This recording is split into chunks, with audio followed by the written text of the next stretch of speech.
Well, we want to say asante sana for keeping it Y in the morning right here on Y254. My name is Shiko Kaitani, of course, part of the awesome trio of myself, Kalami Val, and Mr. Barry Moses. Thank you for your company. We do appreciate your feedback. The likes of Charles Kim on Twitter, you are saying you are absolutely loving the chit-chat and the music on the show. Asante sana.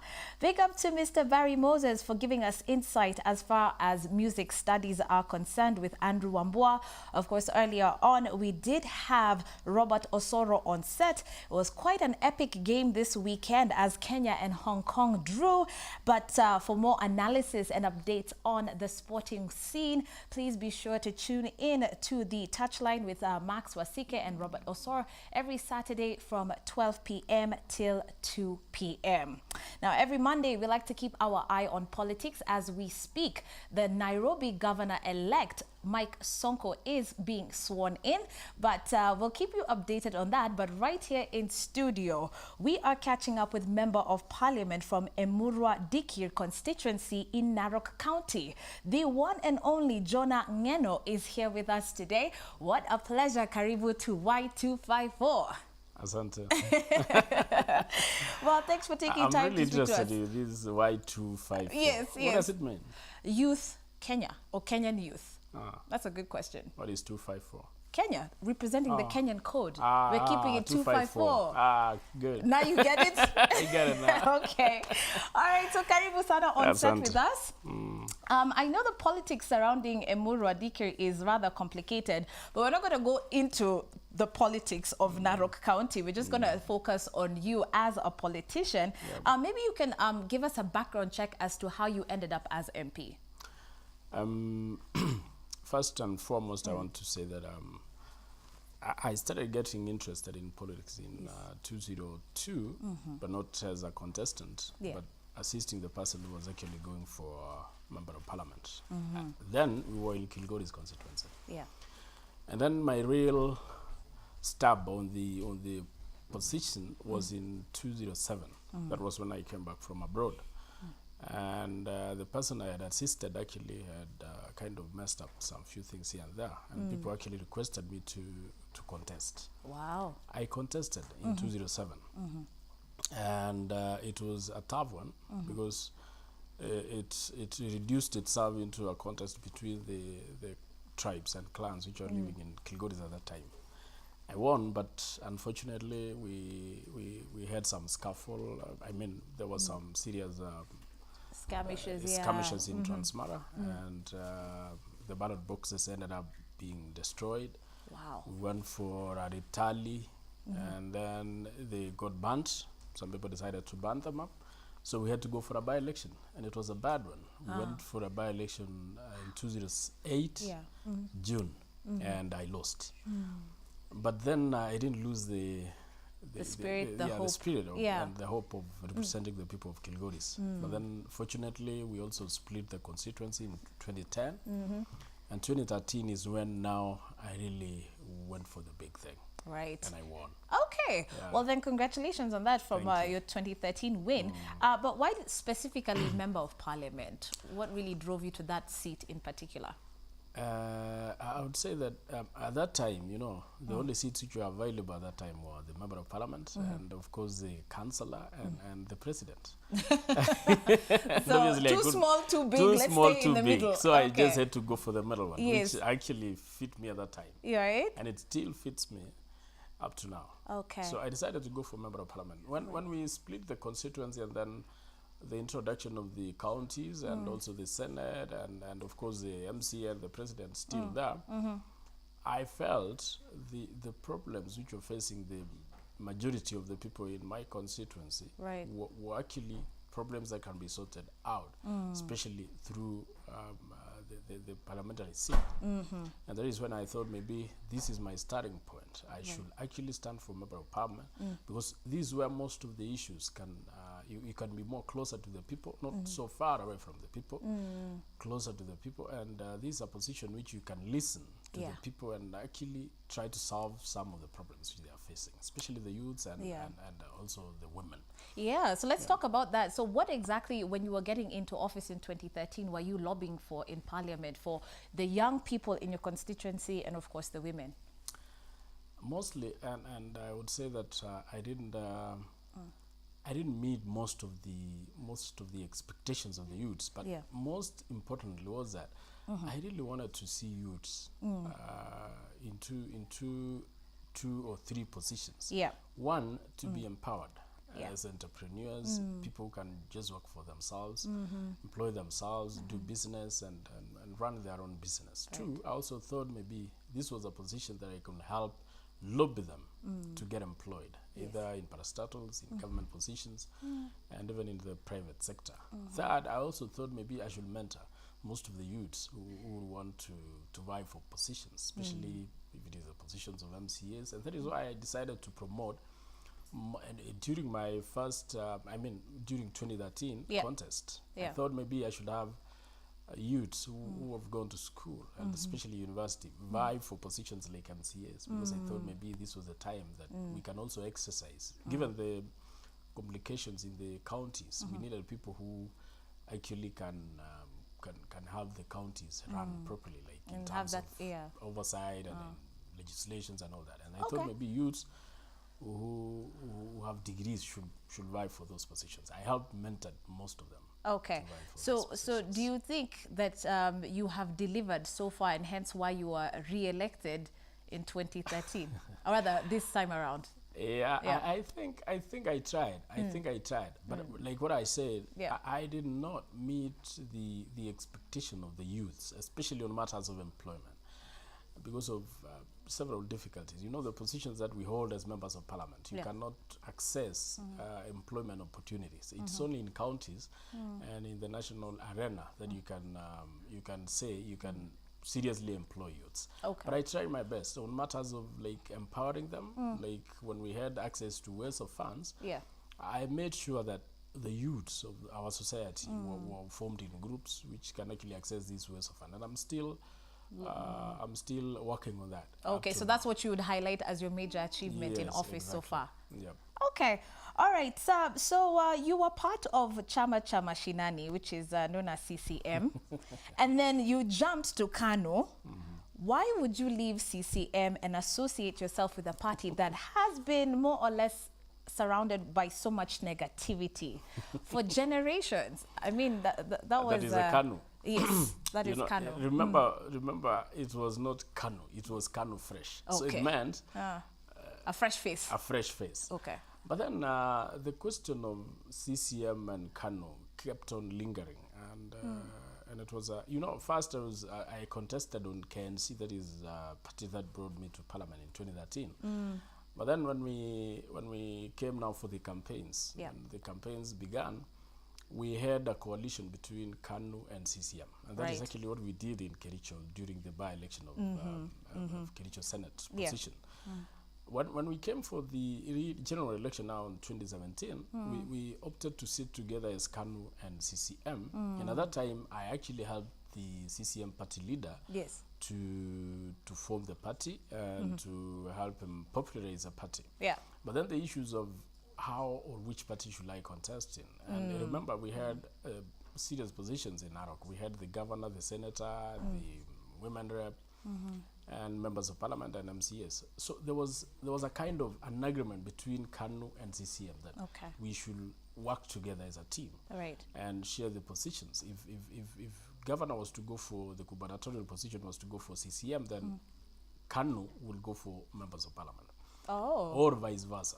That is actually the agreement we reached. Was it? Because from reports, it talks about Patrick Ntutu, who was running for, like you said, the gubernatorial seat in Narok. And because he apparently failed to name you as his running mate, you left. Not quite. That was not actually the agreement. In fact, in fact, it was them who wanted me to go for the running mate. Okay. But then, unfortunately, when I went to the people of EMURUA DIKIRR, they are the ones who declined. They said, we still need you in the national government. I mean, in the national politics. And then at the same time, also, they came to an agreement that most members of Narok County felt that I should not leave the national scene. However much we were working with Patrick. Patrick was my serious friend, and we've been working together.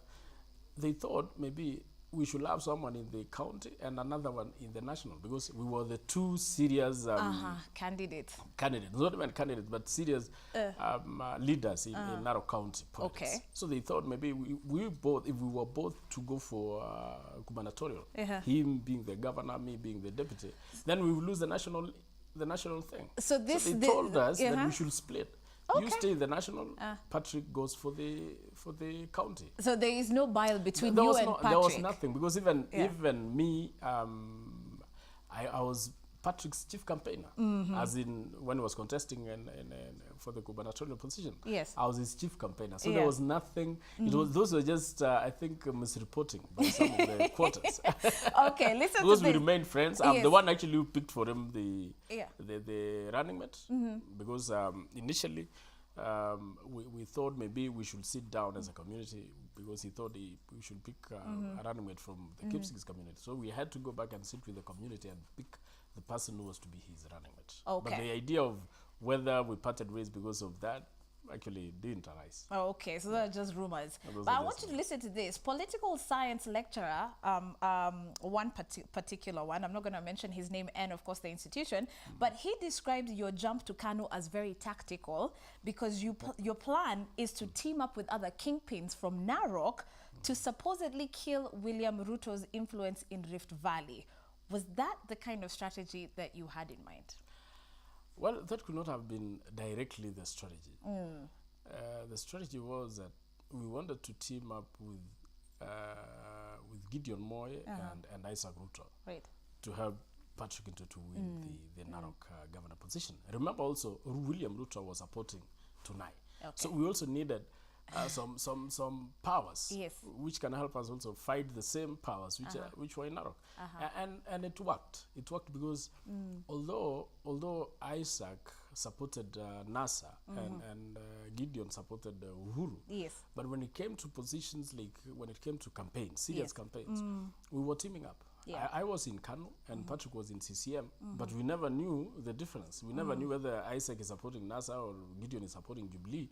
We both worked together because we wanted to have the resources that can help us run the wheels of campaigns. But so it was not a question of, it was not directly a question of fighting William Ruto as a kingpin, and trying to render him useless for 2022. Well, the 2022 thing is another story. But this one, we thought, because Ruto is campaigning for tonight, we also needed somebody behind Patrick Ntutu who could also match the same powers, the same tacts and the same resources that William Ruto was spending in tonight. Okay, but then help me understand this. So CCM backing NASA.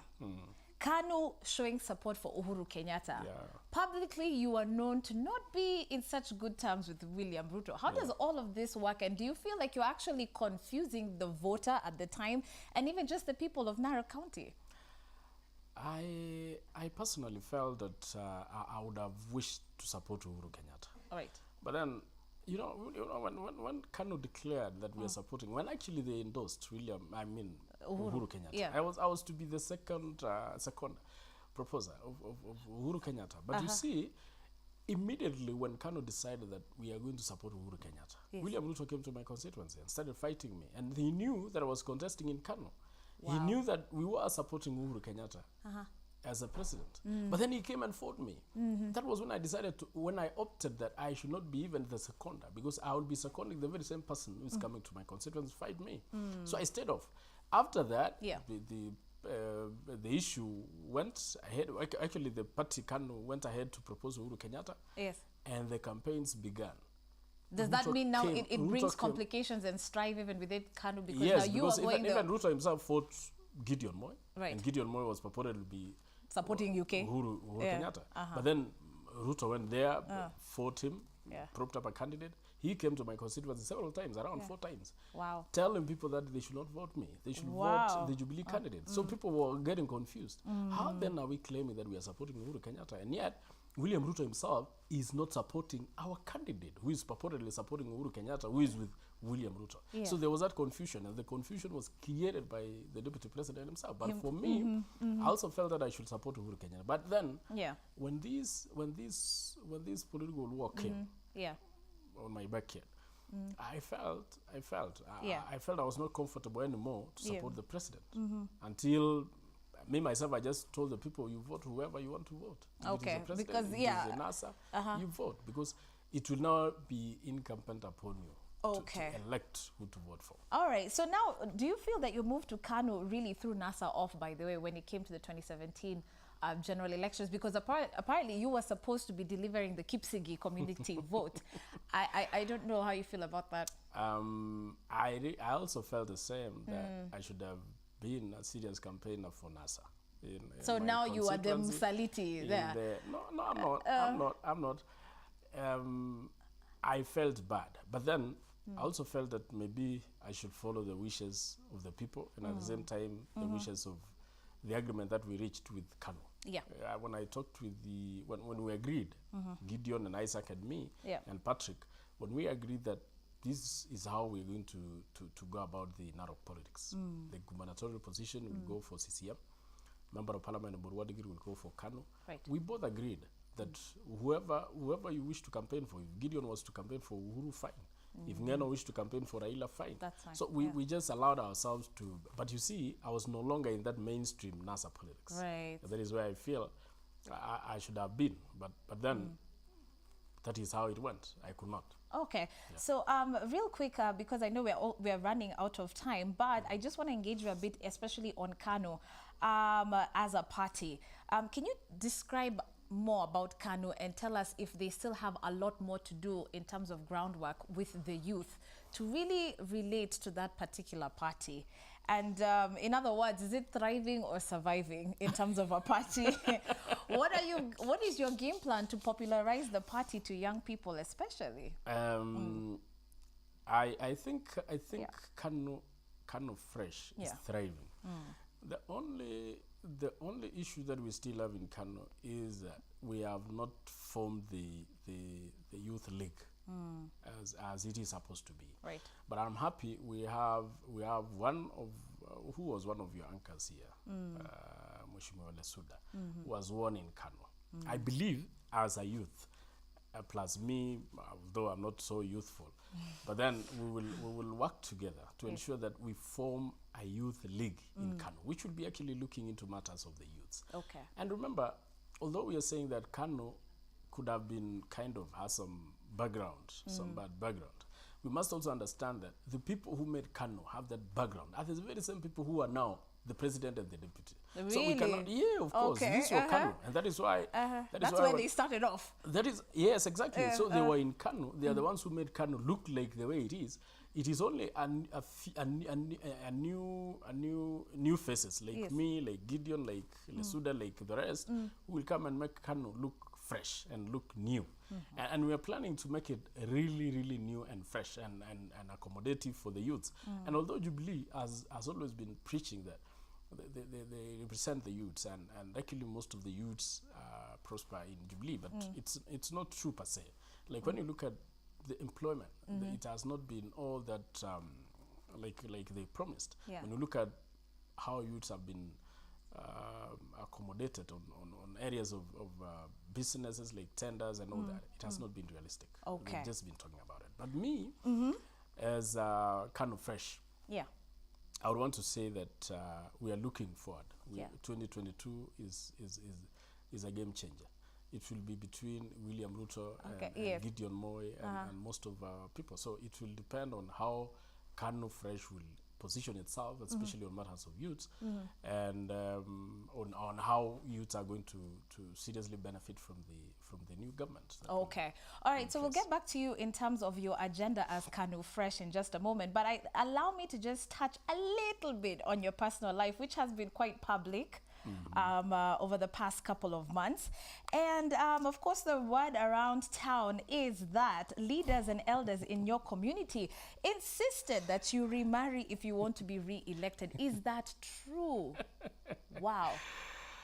I think that was also the propaganda, media propaganda, and especially most of the people actually used it as a campaign tool against me, especially the Narok governor, the deputy president, and most of these campaigners who came to my constituency, severally, most of the senators, young senators who were not meant even to be talking about issues to do with family matters. Okay. But they kept on repeating it. That unless this guy marries, unless he does A, B, C, D, they will not accept you. They will not accept me. But you see, my people elected me in 2007 when I was single. They elected me in 2008 when I was single. They elected me in 2013 when I was single. And they said, we will still elect you as long as your record, track record, is clean. Is clean. We won't mind so much about your family. Your family depends on you. And actually, I've never understood why people would major so much in that issue. Yes. But no, because when you think about it, okay, someone would ask, why isn't marriage, of course, a priority for you? Because even from a PR point of view, rather, when you're in politics, being a family man actually does work for you, PR-wise. So... don't you think they have a point? No, they do. They do. But you see, I usually keep asking them, how many people are married and they're messed up? Yes. How many people are married and they're messed up? We have had several members of parliament who've been, elected, and some of them thrown out. They're married. Some of them have 10 wives, 3 wives, 2 wives. Yes. So it has never crossed my mind that marriage has to be on the table. And it doesn't have anything to do with leadership. Yes. Because you see, even some of them are asking me, if we were to come to your place, who will cook for us? I've gone to several members of parliament's homes. Yes. I've never seen their wives cooking for people. It is actually, because most of their wives are in Nairobi. How many do you find them in their villages? You don't find them. They are in Nairobi. So I was telling them, even if I was to marry, which of course I will very soon, she will be in Nairobi. Yes. I and you will be in the village, campaigning, toiling, and doing all that. So you are telling us to dismiss even what the governor was saying, that if you have failed as a lawmaker and you have failed as a family man, you have refused to get a wife. Let me tell you, when we went for the elections, the governor had to use a lot of money to prove to the people that he can match me. Right. In development matters. Because whenever he visits every primary school where we were actually, where people were queuing, every primary school had a building labeled CDF under me.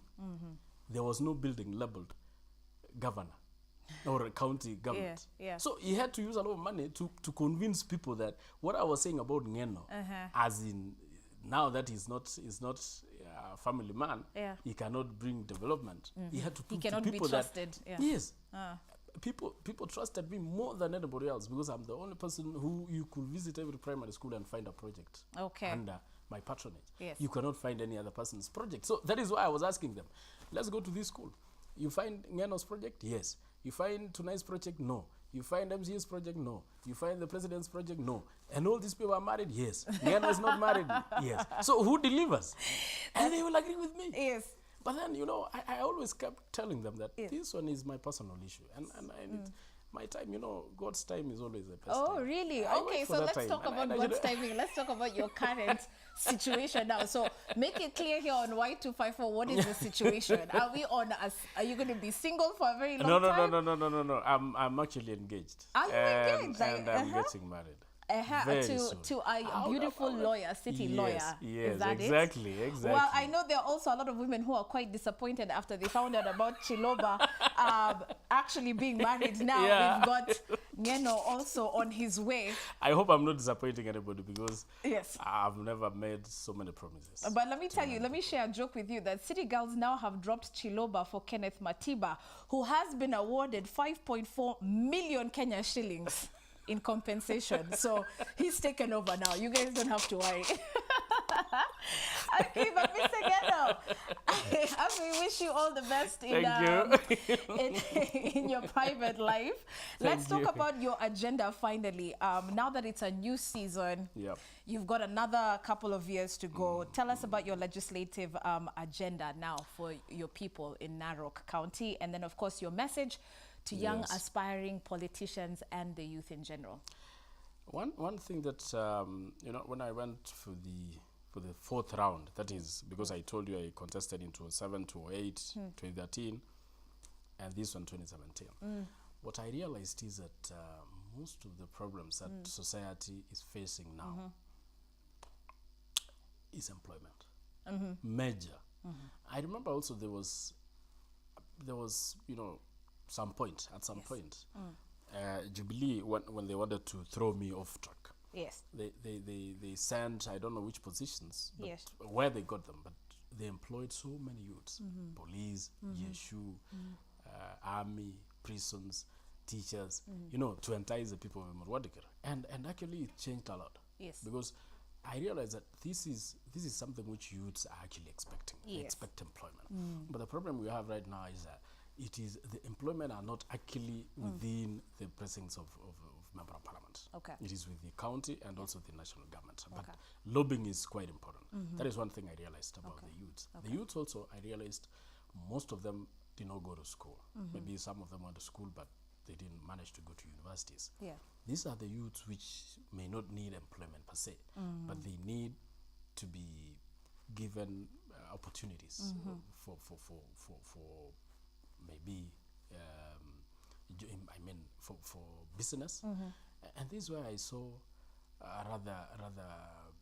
this is an area which I thought maybe myself I would concentrate on so much. Any funds that will come to the constituency, either in form of youth enterprise ways of fund, youth enterprise fund, or women enterprise fund, we must direct them to the right people in the society, and we must ensure that we talk to the youths so that they can seriously concentrate on matters of business, because other than employment, the other option they have in the society is business, and we are the people who can help them form groups, form companies that can also be acquiring tenders in the constituency and also in the national. This is the area which I thought maybe myself I should concentrate on. And the second part is the women. I must tell you, 3/4 of the people who voted me in my lake, I had around 16,000 votes. But I must tell you, over 12,000 voters who voted me were women. Wow. So clearly now you know you must serve them. I must work for them on a very serious note. And I've been thinking of the funds also which normally come to the constituency. I've been also thinking of fundraisings. Like I fundraised for them last year. I've also been thinking of fundraising for them. And I've also been thinking of securing most of the issues that will help these women prosper in the society. All right then. We want to just give your last words to the youth who are watching, especially those who are, you know, aspiring to get into politics. Just your final word, really brief, so we can say goodbye. I would have wished to be brief on that because it is a very challenging. It's a very challenging area. Actually, that is the area we should have started with. You know, youths. We would have wished to see youths in most of the positions, especially MCAs, members of parliament, Senate, governors, and also the president, which of course the president is fine. They are youths.